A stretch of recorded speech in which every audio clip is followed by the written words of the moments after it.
Municipal ఎన్నికల్లో పంచాయతీ ఎన్నికల్లో ప్రజలు బీఆర్ఎస్ ని ఓడించారన్నారు మంత్రి శ్రీధర్ బాబు. మళ్లీ అధికారంలోకి వస్తామన్నారు హరీష్ రావు. పోలీసులని బెదిరిస్తున్న విషయాన్ని కూడా ఈ సందర్భంగా ఆయన ప్రస్తావించారు. బీఆర్ఎస్ మునిగిపోయిన పార్టీ అని వచ్చే ఎన్నికల్లో 10 సీట్లు కూడా రావన్నారు.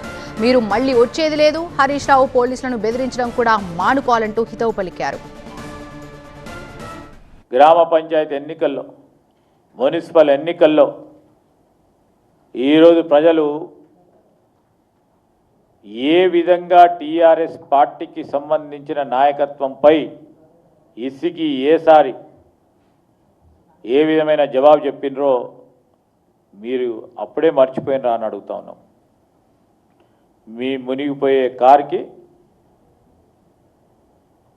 మేము వస్తున్నాం రాబోయే ఎన్నికల్లో వస్తున్నాం అని చెప్పి మేము మునిగిపోయే కారు మేము వస్తాం, ఆ అధికారి సంగతి చూపెడతామంటారు.